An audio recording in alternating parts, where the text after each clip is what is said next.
have the desire unless you were capable of its achievement. Each of us has a built-in governor, and our desires are modified by our abilities and leanings. Whatever it is that you desire with all your heart, understand once and for all that it can and should be yours. Before you can be sure of your ability to transmute desire into its monetary equivalent, you will require specialized knowledge of the service, merchandise, or profession which you intend to offer in return for fortune. Perhaps you may need much more specialized knowledge than you have the ability or the inclination to acquire.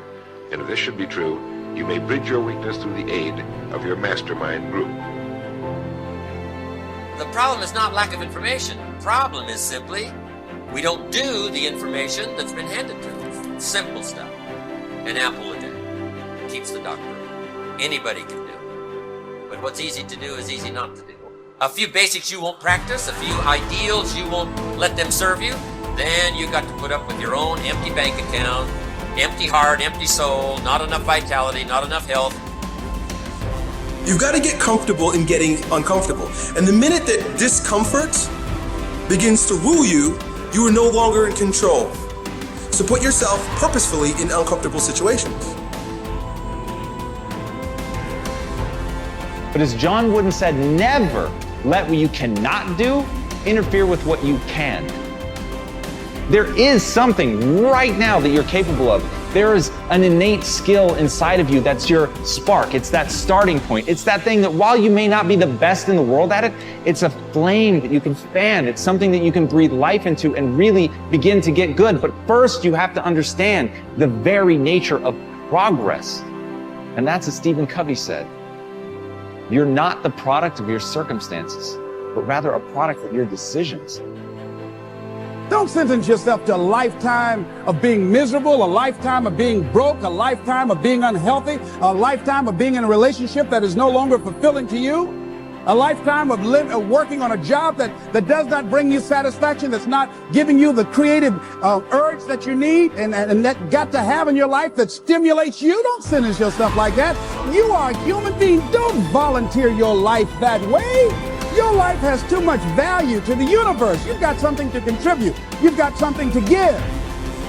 That if you're willing to do the hard work of looking internally and building something new, if you're willing to tear yourself down, if you're willing to brick by brick disassemble that thing that has been built by accident inside of you and move forward with a new level of intention and build something, an entirely new structure with your eyes open, then you make room for the new. Then you can build what you want to build. Then we'll have the change that we want.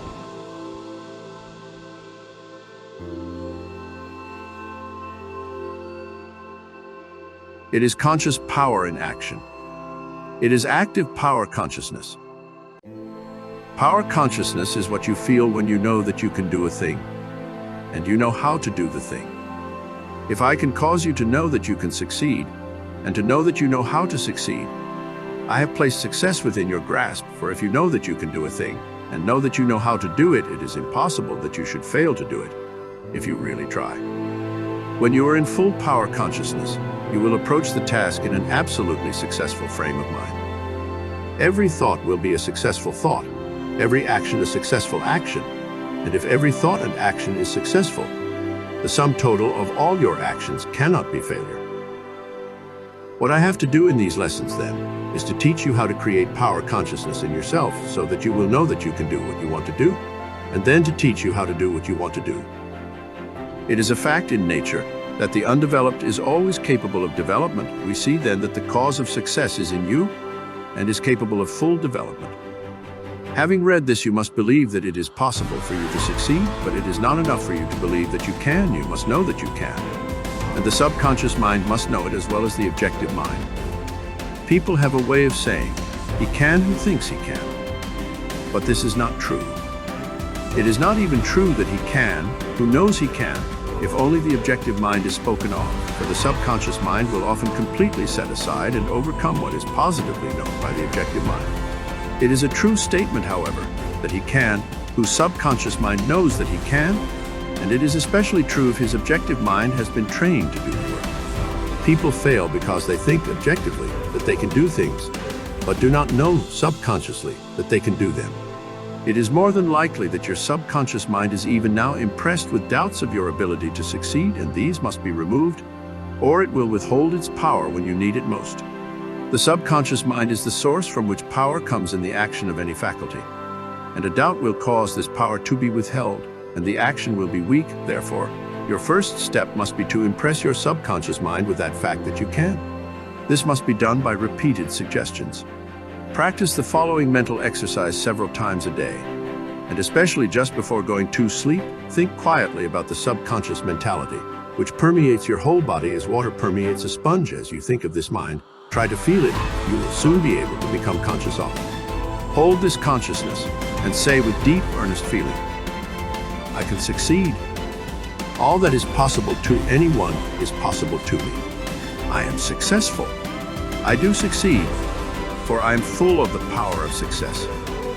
This is the simple truth. Realize that it is true, and repeat it over and over until your mentality is saturated through and through with the knowledge that you can do what you want to do. You can, other people have, and you can do more than anyone has ever done.